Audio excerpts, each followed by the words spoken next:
Welcome to another edition of Expanding Mind. I'm host Erik Davis, and we're continuing our explorations of the cultures of consciousness. As some of you listeners know, I've read my share of Philip K. Dick, and one of the statements from an interview with him, with Paul Williams, recently, and sadly departed, he said something that's really stuck in my head since the first time I read it many years ago.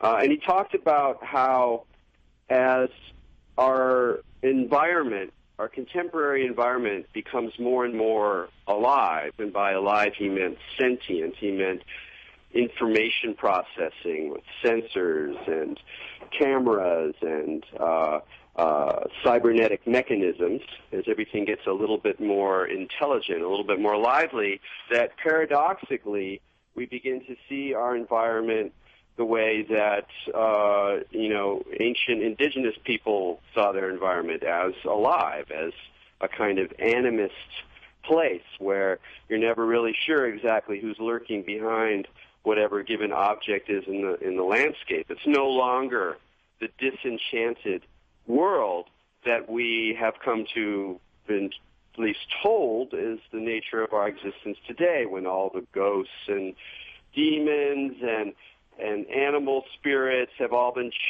chased away by the noble march of science, and we find ourselves in a world of merely empty objects and machines. And yet paradoxically it seems like we begin to feel ourselves in a little bit more of a lively environment. And one sign of that is, as Dick put it, is paranoia, because you're never really sure anymore what's going on. Well, not to say that the ancient peoples were necessarily paranoid, but one suspects that they were rather alert as to the possible presence of agents, whether actual saber-toothed tigers or mysterious quasi-spiritual entities, could always be lurking in the landscape. And with these thoughts in mind, I turn to a wonderful opportunity I had earlier this year to write an essay for the catalog of a show curated by the British artist Mark Leckey, called The Universal Addressability of Dumb Things. And we'll talk more about the details of this show, but it's a pretty cool opportunity. None of Mark's own works are in the show. He made his name with a series mostly of video art pieces, some of which you can see online, which we'll talk about, I hope. But he was really just given the opportunity to curate lots of objects, and the marvelous objects he gathered very much speak to this paradox in that Phil Dickian view, this weird fact that the more we sort of disincarnate objects in our world with technology and media and virtualization, that the more sort of present and peculiar these objects seem to be. And so it's a really marvelous catalog and show, though I haven't been able to see it, and I'm really happy that Mark has agreed to join us here today on Expanding Mind. Maja Daou cannot make it this week, so we'll just bring on Mark and welcome him to the show. Thanks for being on Expanding Mind. Hello, Erik. Thanks for having me. Yeah, absolutely. So, I mean, I can only imagine this was really a wonderful opportunity. It seems like it's a great thing to be able to just sort of, without being officially a curator, be asked to curate a show along any lines that you sort of want. And when you first were approached with the idea, what was your sense of what you wanted to do, and what were some of the early objects that inspired you? I kind of purposefully held off describing some of the marvelous menagerie of things in the show because I kind of wanted you to maybe think about or present some of the objects that really inspired you and why when you came to mapping out this really fascinating collection of things. Well, the first thing I actually wanted was something that I didn't get, which was this machine called a Moniac. Have you come across this? No, I'm not sure about that. It's this machine that was built in the 1950s, and it basically it's a model of an economy, and it runs on basically on water, on kind of flues and pulleys and all the rest. It's this very mechanical machine that basically describes an economy, and it's in a museum in London, and they wouldn't borrow it to me. So that was the first thing I wanted, and then I mean the weird thing, in terms of what you're talking about with the Philip K. Dick quote is and the kind of enchanted landscape is what made the show really weird for me, is that it's about wishing. I feel like when I sit at my computer that I just feel like I imagine or think up things or I wish for things and they kind of instantly appear. Do you know what I mean? Absolutely. It's like a book comes to mind and I can order it and next day it's here on Amazon, or any image that I want, any information I want, I just Google it and it's there. So everything just appears like it does to a spoiled child. And that sense of being able to wish for things and they're granted, that was kind of exacerbated by doing this show, because then I had people actually giving me the actual things, not just the kind of images and representations of them, but I got hold of the actual objects and I was able to kind of do things with them and manipulate them. And some of those objects included some of the first ones I wanted that I did actually get was a medieval reliquary of a hand, so a saint's hand that would have contained his bones. That's like 12th century. An Egyptian mummified cat is another thing that's in there. A giant balloon of Felix the cat. Trying to think of some other things that I've got in there that I really wanted at the beginning. Well, you can even just take that one with the cats, this sort of way in which, like, the mummified cat, and then you have a Felix the cat, and then you have this sort of mechanical demonstration of a cat, and there's this kind of dream logic that is connecting the pieces in the show, and I can only imagine that sometimes it became, quite bizarre for you as you're searching online and finding images and finding out about objects, and they all start to talk to one another. I mean, you had your own kind of sort of vision quest through all of these possible objects. And in a way, like, I don't want to ask you, like, what was the thing that was determining whether you wanted this thing or that thing, because it's actually the kind of, ambiguity that's being suggested by these things. But at the same time, you are driven by certain concerns and fascinations. And so what was it that you were looking for in these objects, or what was it that spoke to you about the ones that wound up appearing, such as the example of these various cats? Well, Felix the cat, I've got a long connection to. I've got a connection to cats anyway, because there's something about cats that are, there's so many representations of cats, and it's not incidental that they've become like the kind of avatar of the internet. Do you know what I mean? That they're always there in some kind of picture form, or some kind of image, or some kind of sculpture. There's cats, so they're the kind of easiest thing to collect.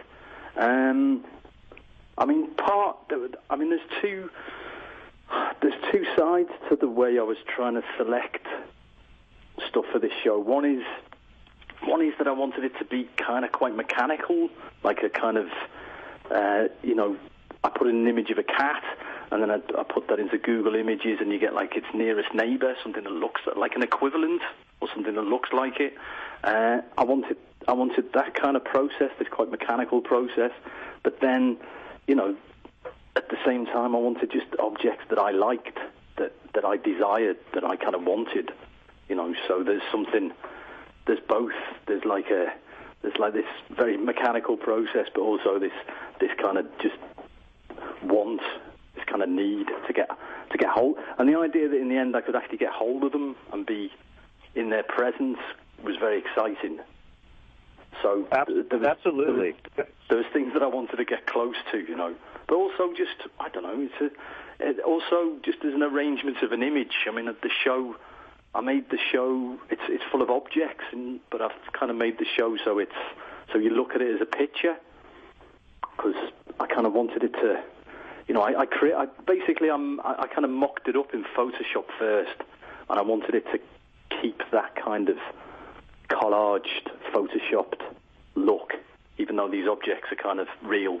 And but I don't know. It's this idea I'm trying to get across of the way that the images are just or what you want can be kind of made manifest. Thoughts can be made manifests kind of instantaneously.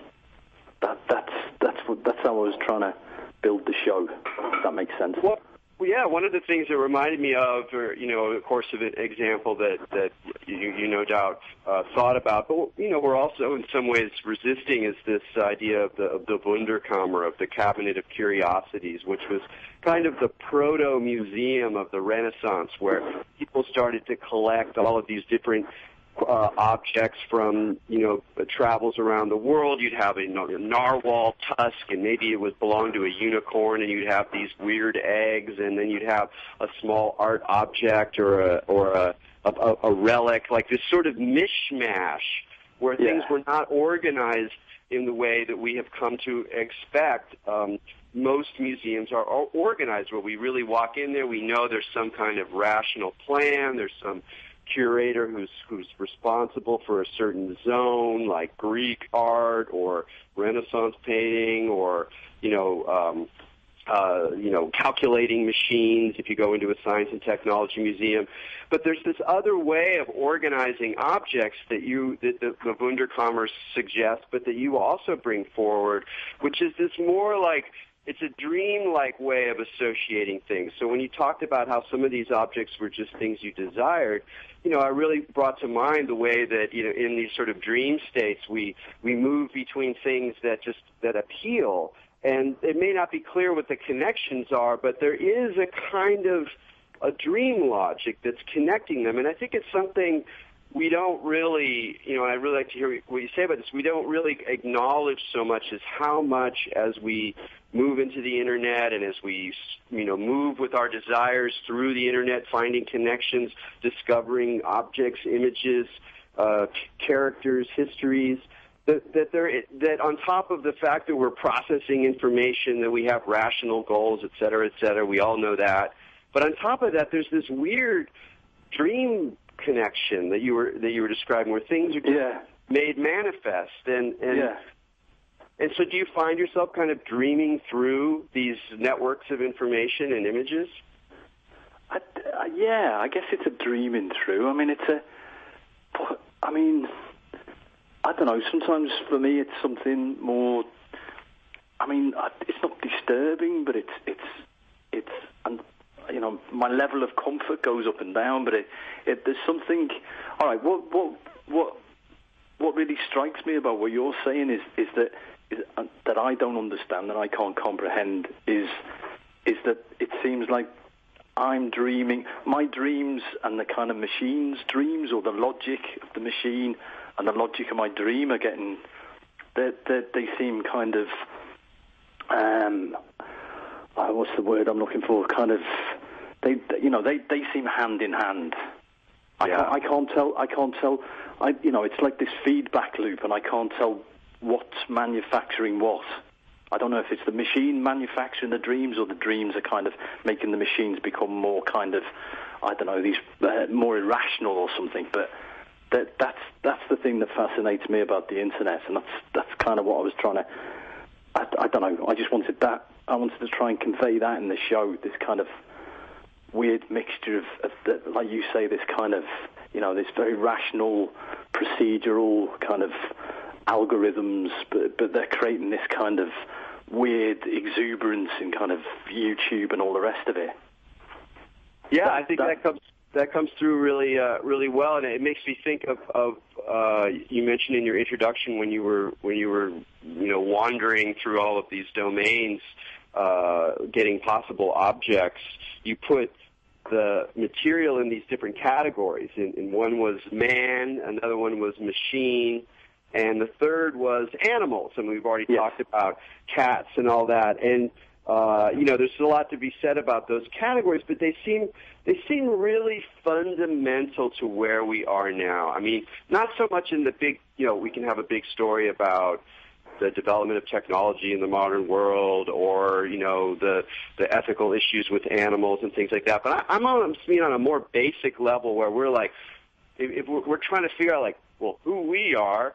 So what are some other images of or models of human beings? But right next door to this question of who we are is what a machine is and what an animal is. It's almost like we're somewhere like in between, and we're like, we don't, and we're like, and both of those models are like more and more strong. On the one hand, we're like, God, we have machines everywhere. We look at ourselves more and more like machines in some ways. We process information, and on the other hand, the distinction between human beings and animals is growing thinner by the minute.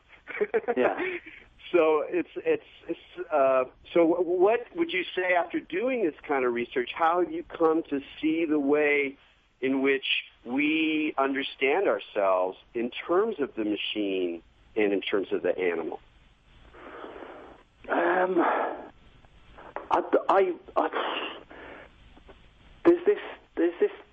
There's a video on YouTube by this woman called Amanda Baggs. Have you heard of this? It's called In My Language. No. It's this really remarkable video. She's like a kind of autistic advocate. Is that the right word? Yeah. She's autistic, and she's basically this video is an argument for a kind of autistic kind of perspective, or an autistic way of being in the world. What do they call non-neurotypical? Yeah. Yeah. And what she does in this video is it starts off with her kind of doing this kind of rocking, this stimming, and this kind of humming and keening, and she's touching all these objects around her. She's kind of stroking and touching these objects, and essentially like communing with things, yeah. And then she goes on in the second part of this video to talk about how her language works, how she kind of understands the world through this kind of empathy with things. And it's the idea of autism is that it's kind of essentially non-empathetic, right? And she's basically saying it's not an empathy. It's not about being unable to be empathetic with other humans. It's just it's a kind of empathy with everything. So there's little difference between humans and other and objects and animals. They're just all the same to her. That's essentially what her kind of point is, or argument. And that I find really kind of where we're at now. That there's a kind of there's a kind of I don't know, something about the way that we're so embroiled in machines. It kind of flattens things out, I think, in some way. In terms of like sort of categories of how we kind of our relationships with things. Do you know what I mean? I guess everything gets kind of networked, I guess is what I'm saying.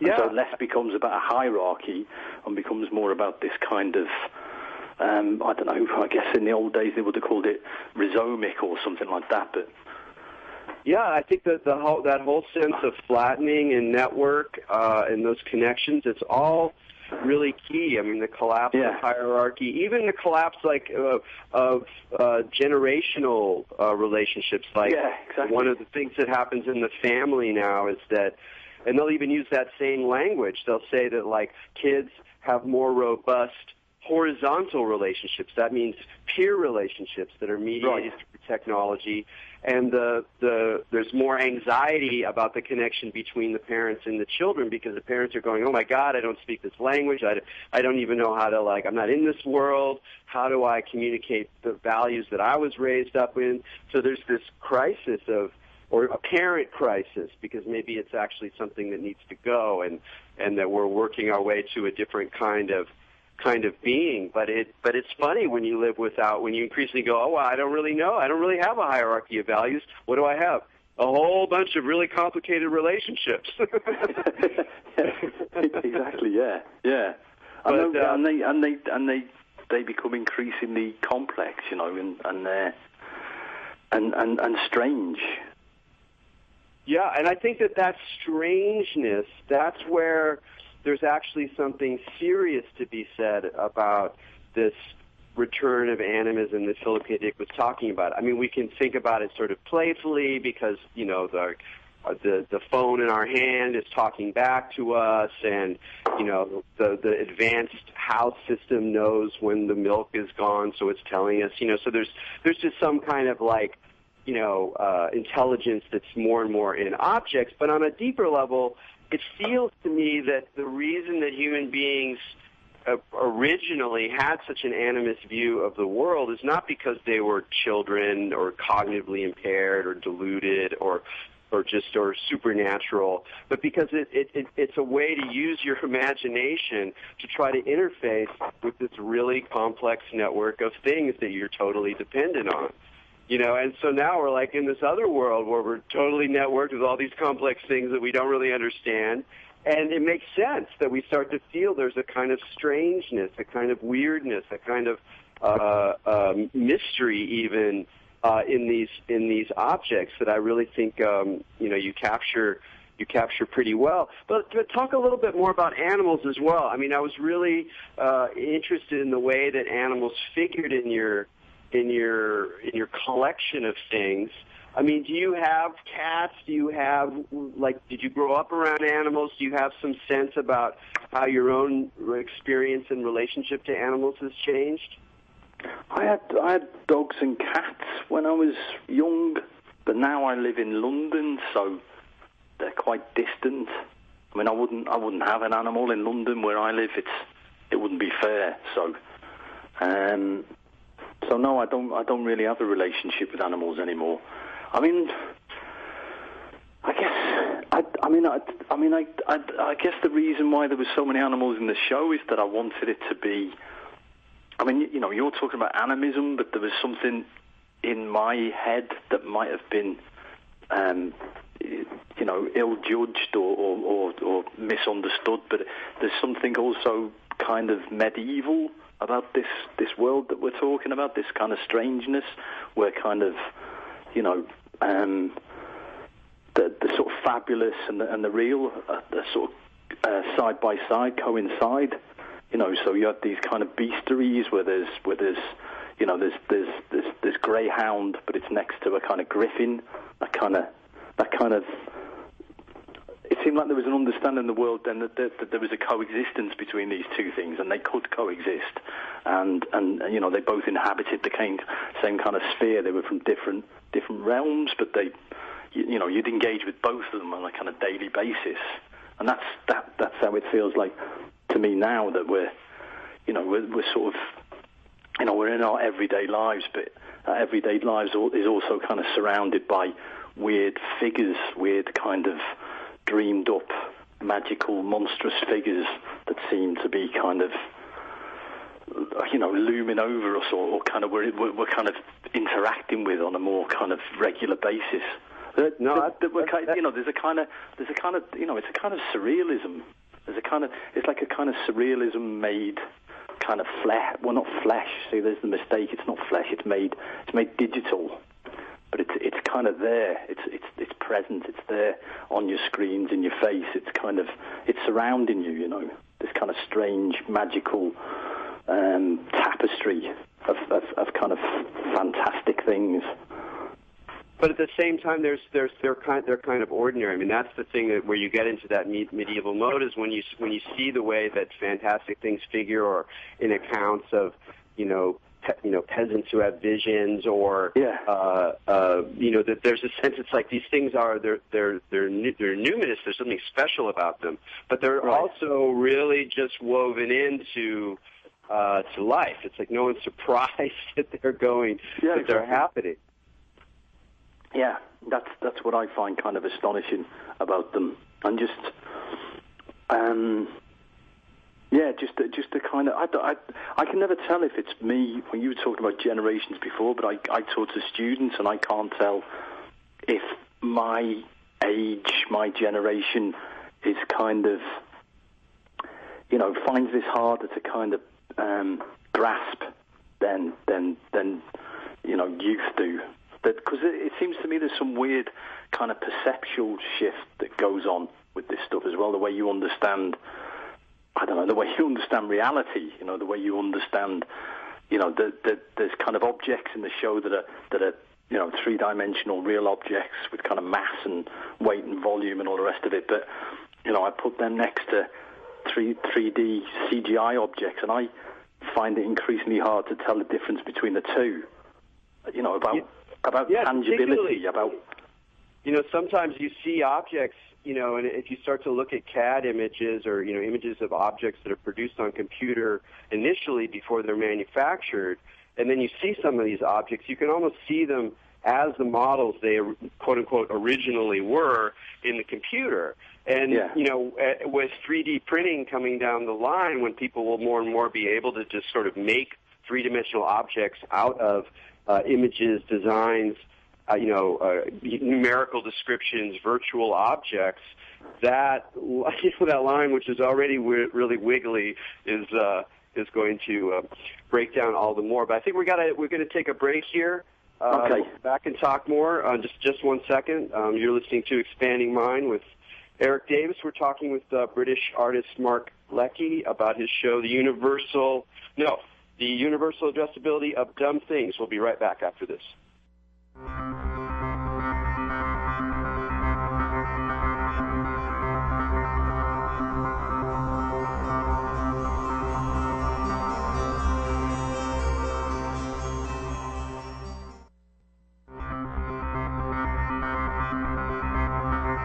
Welcome back to Expanding Mind. Your host Erik Davis, and further conversations with Mark Leckey. I also wanted to bring up some of your earlier work that really inspired me. The more I found out about it, at least for the things that I was able to track down. You're the first big video you did that people really turned on to, and I'm going to mispronounce the first word. Fiorucci made me hardcore. Yeah. This is an awesome video. For the people listening, you can find it. It's on Vimeo, I think. It's totally cool. And, I want you to talk about a little bit, but just my response is it seemed like you found footage of all of these different moments in kind of British subcultural dancing. And, the UK has had subcultures like no one else in the modern world. And yet you've drawn these different moments together, Northern Soul and rave and, this kind of disco and da-da-da. And it's strangely, it's hard to describe why it's so cool, because you're like, well, it's just a bunch of video people in hip clothes dancing in different ways.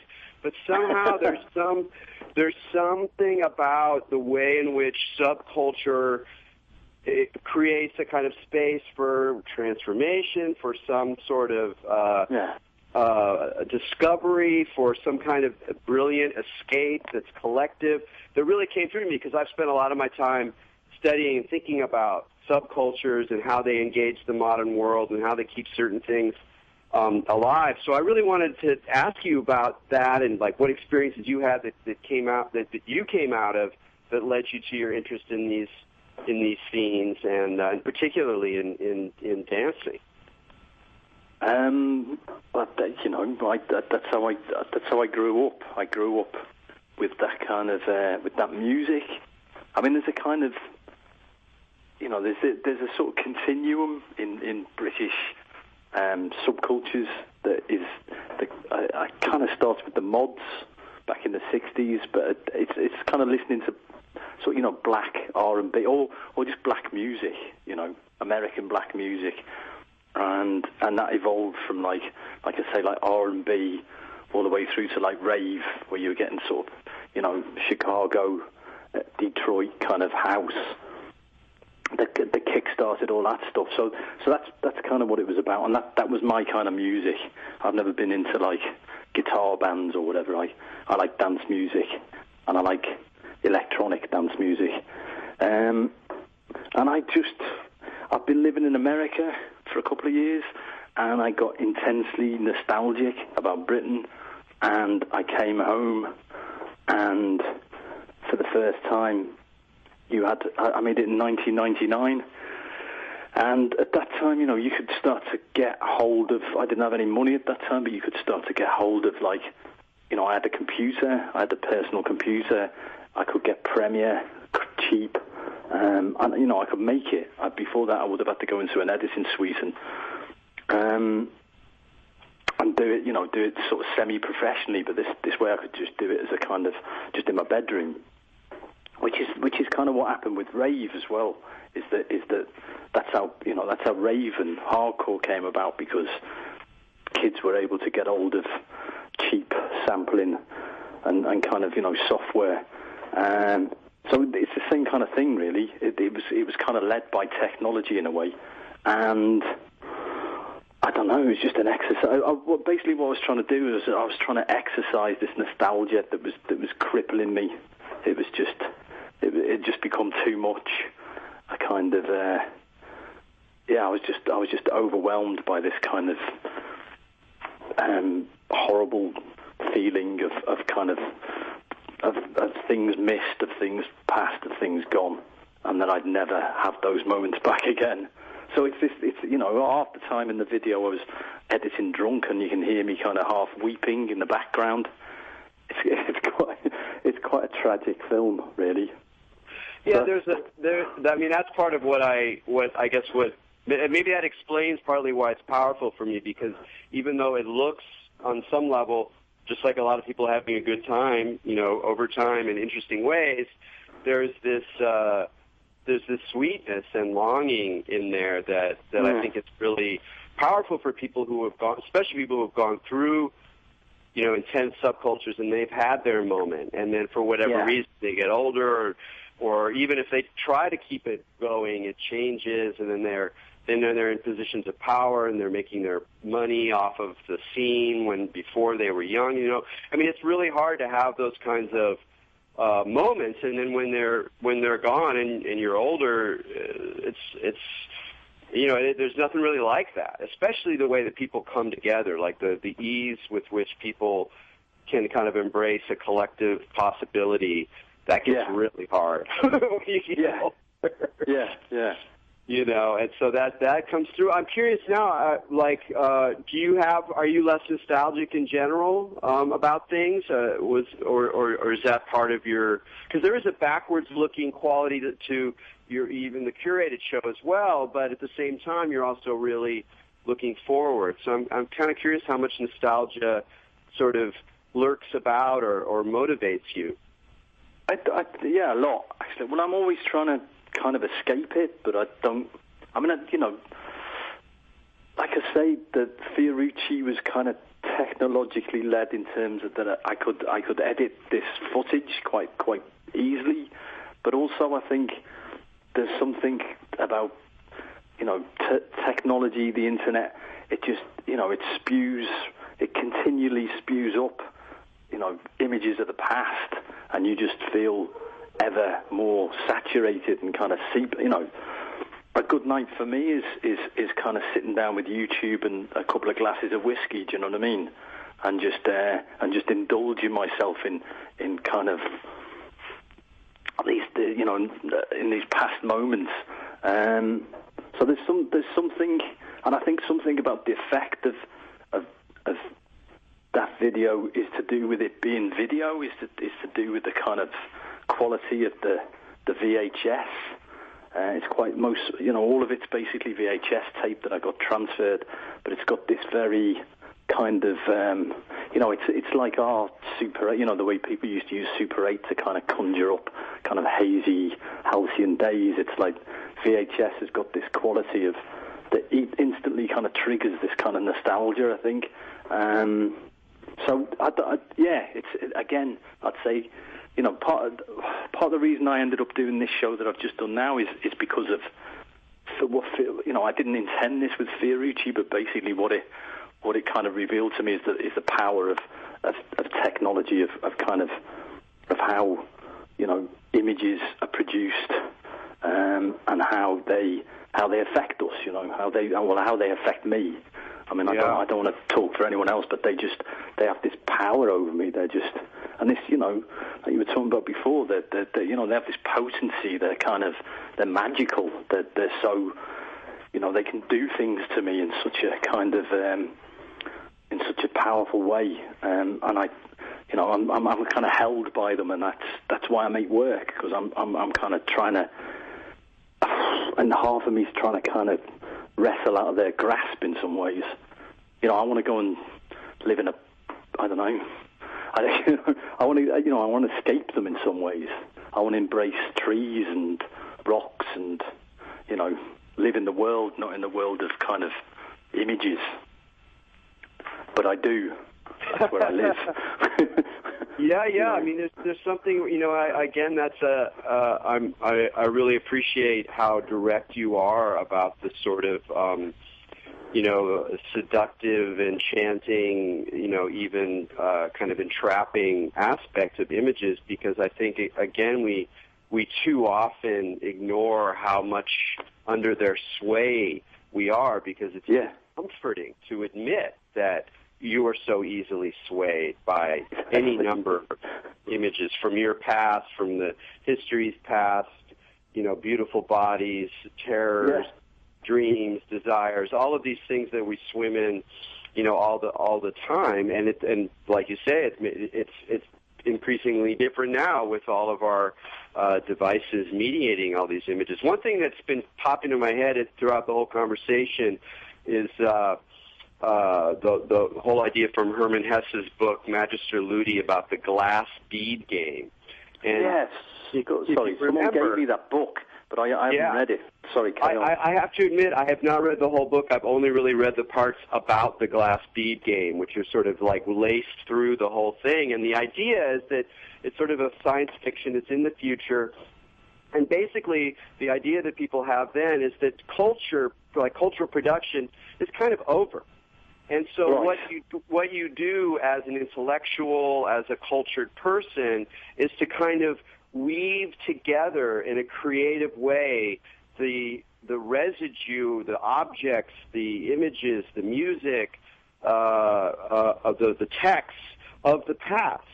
And so you kind of play with these sort of connections, and you make a move like it's like a chess game. They never quite explain how it works, but you're basically making a move with the sort of associations that you draw in your show, where there's like, a medieval text over here, and then over here we have, some new technology, and over here we have some, 18th century image, but they're all speaking to each other in some kind of way. And the internet is it is like a big glass bead game. And when I first got online back in the early days of the web in like 95 or 96, I found some people who were totally into the glass bead game, and we would play our version of it online. Right. So we would kind of like bounce off each other, like someone would put an image and then you'd have to kind of respond with a text and all this kind of thing. And your show really brought that up for me, and it feels like it's something that's part of the way we are doing things now, but we haven't really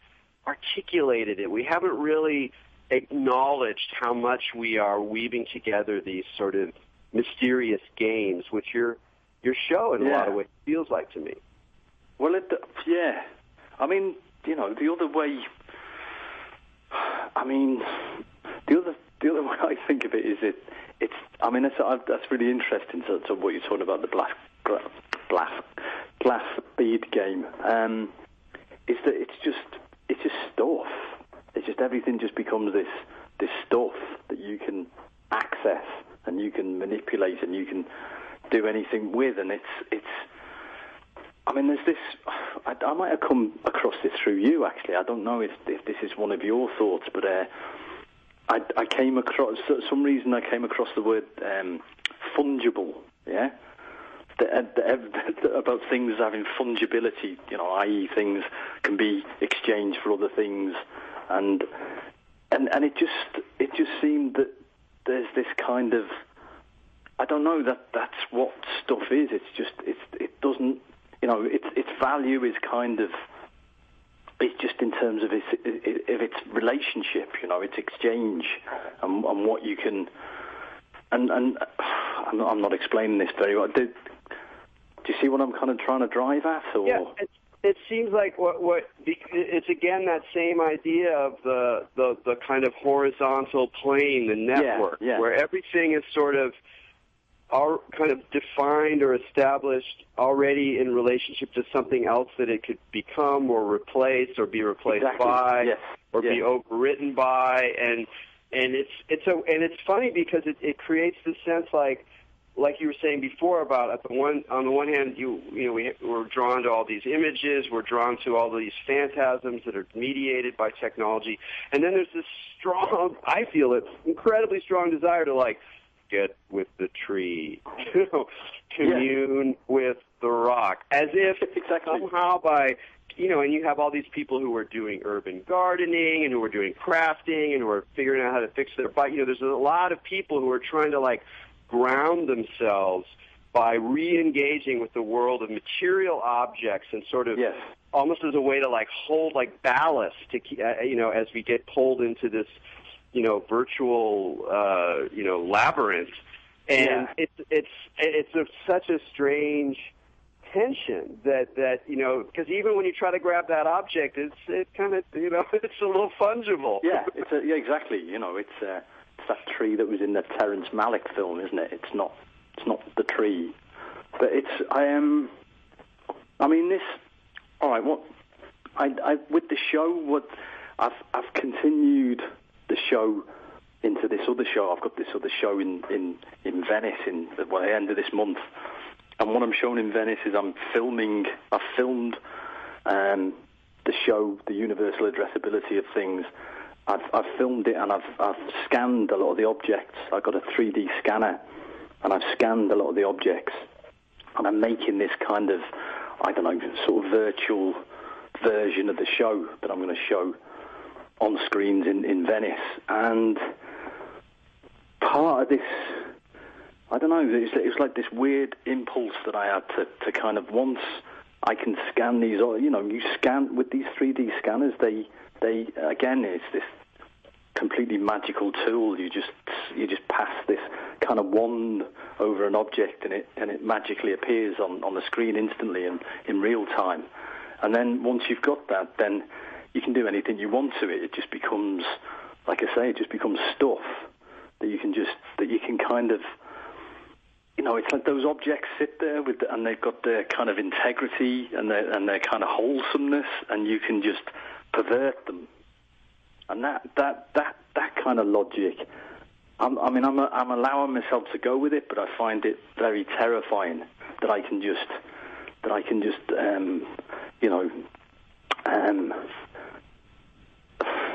I want to say disintegrate. I want to kind of crush the integrity of these objects. Does that make sense? Yeah, I mean that's probably what this process, is about, and it's that breakdown of those two worlds. Is on the one hand, more and more, it's very clear to us in our lives when we are like plugged into the virtual realm of technology and images and the internet, and when we're not. We're gardening, we're like, buying the food, we're building a hut in the backyard for rabbits or whatever the thing is. And yet those two worlds are like, constantly sort of breaking down into one another. And what you're talking about there was as these objects become easy visualize into three-dimensional objects in your computer, and then the other way, as your three-dimensional designs that you make in the computer can be more quickly produced into physical objects, you know, with 3D printers or with, you know, Chinese manufacturers. And then you get into the whole point that there are sensors everywhere, and that all the physical world is more and more mapped and hence translated already. You know, everywhere you go, everywhere you step, it's always already being mediated through all of these different kinds of sensors. And so it's like, you know, are these two worlds, or are they not? And right. And you're like, I kind of want them to stay two worlds, but it's not really clear that we're going to be able to keep that going entirely. And it's a little disturbing. I mean, I know you just had a kid. Yeah. You know, a generic question, but always an interesting one. I mean, do you sometimes go like, you know, this child of mine may not only grow up in a different world than I did, which is true, but it's just like going to be different. I mean, it's just going to be, you know, what have I brought in? You know, it's like, yeah, definitely. No, I shuttle back and forth between her kind of wandering some kind of apocalyptic road and then I don't know, some version of the Jetsons or something. I don't know what that future is for her, but I mean, I've never, you know, I'm 48, 49, and I've never had a sense before of things so radically changing as it feels they are now. You know, the last 5-6 years, even since YouTube. What's that? 2004, something like that. It just seems there's this major break. I mean, you know, in terms of art, it feels very much to me like it must have for, you know, the Dadaists, the beginning of the turn of the last century, you know, for Benjamin and all the rest of it, and the Surrealists, that something, you know, some enormous transformation was taking place in culture that was kind of, you know, they had their kind of, you know, imagery being generated there, being kind of mechanically reproduced, and you know, we're in the kind of second wave, I feel, of this kind of increase in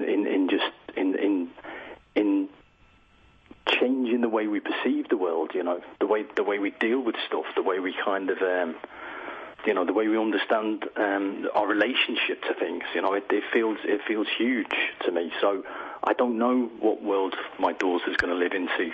It's like you say, it's going to be this very strange electronic ambient universe that she's just going to be able to pluck things from the sky. If she's lucky, if she sits on the right side of the fence, you know. And that, so that's, and you know, obviously it's been driven by that. It feels like that gap is also greatening, is also widening between those who can access this stuff and those who can't. So it's not, you know, it's not some kind of utopia that I'm talking about. It's I don't know what it is. Yeah. So I'm curious. This is why we listen to you, Erik. This is why we read your books. So you can let us know. It. I'm a lifer. Well, I guess I'm going to keep working on it. You know, it's like sometimes I want to hide. Sometimes I want to go, you know, I want to go off the grid and just sort of, you know, become a hippie in the woods with my books, and you know, but that's just not where we are. And that's it. My question for you, we just got a couple more minutes here. You know, when you're looking ahead towards the next work, I mean, you have this really interesting career where on the one hand you have, you know, this materials that have been, you know, knee-deep in subculture that don't look like quote-unquote normal art exactly, but have, you know, really moved through the art world, and you've done this curation, and you've done these lectures, these really interesting lectures where you take ideas, some of them from technological discourse, like Chris Anderson's idea of the long tail, and then you do these really interesting presentations. So you're kind of you're making art, but you're also, you know, kind of thinking your way through these, you know, emerging technological conundrums, and you know, so I can only imagine that it's like sort of difficult sometimes to see like what's the next thing. Do you keep working with objects? Do you do things with video? Do you make technology? So I'm kind of curious how you see yourself moving forward from here. Yeah, so am I. I don't know. I mean, it's. I mean, the thing about. I mean, the art world is on one hand this. It's like a caricature of what we were just talking about now. This kind of widening gap between the kind of haves and have-nots. It's in terms of. In terms of Chris Anderson's long tail, it's like the art world moves up towards the head. It moves in the opposite direction. It moves away from this horizontal idea you're talking about. Up, to re-establish hierarchy. That's what it's all about. So on one hand it's that, but on the other hand it's like it for me it's a replacement for, well, not a replacement, but it has something similar to what those raves, those subculture dances did of Fiorucci. Things can happen within art still. Rituals can happen. Things can kind of, bring people together, and kind of allow people to kind of, imagine things in a kind of, in a kind of collective way. So. In terms of what I'm going to do, I don't.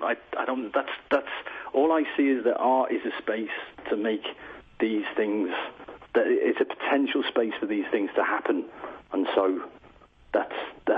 I just want to make them happen. I just want to kind of find methods to make those things. I mean, all of the things that you've said about what I do is I'm just trying to make everything that I do. Part of, I don't know, not part of the work, but just to, or not even to distinguish it as work. It's just to, that's what I do. Yeah, yeah. Well, that comes through, and it's really different to experience your stuff than most artists, where there's a much more of a sense of a canny, careful kind of framing around what the thing is, and there is an informality or a kind of, dare I say, authenticity or some kind of spontaneity to the gestures you make, even though they move in all sorts of different directions. So yeah, I'm really glad you're doing that. Erik. What's that? I'm just not that clever. I'm not smart enough to be canny. I want to be one of those canny. They make money, those canny artists. I want to be one of them. I don't know, man. I still got hopes for you, but we're going to have to wrap it up here. Mark, thanks so much for being on Expanding Minds. Oh, thank you, and thanks, Erik, for writing in the catalogue, and thanks for Technosis, which was essentially the reason why I made the show. It was, that book's been a real inspiration to me. It's an amazing book. Well, that's thanks, really Erik. Sweet. Thank you. All right. Thank you. From me here at Expanding Minds, to all you out there, keep your minds open. Cheers.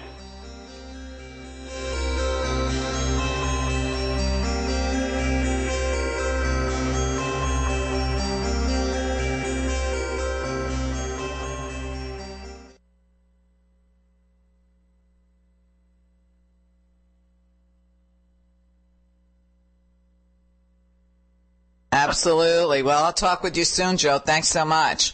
Thank you. All right. Take care.